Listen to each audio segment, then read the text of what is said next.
नंतर अजितदादा वारले. मी छातीठोकपणे सांगतो की अजितदादा आजही जिवंत आहेत.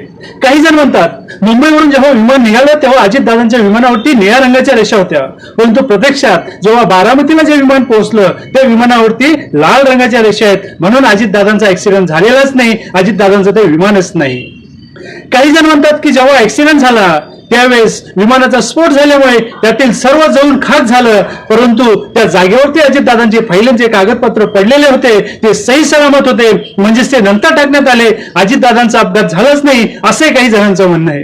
ते चाहते हे लाखो करोडो लोक ते आजही आस लावून बसले कधी अजितदादा आमच्या समोर येतील आणि म्हणतील मी या षडयंत्रातून सही सलामतपणे वाचून आलेलो आहेत. परंतु मित्रांनो, मी तुम्हाला छाती ठोकपणे सांगतो, अजितदादा मेले नाहीत.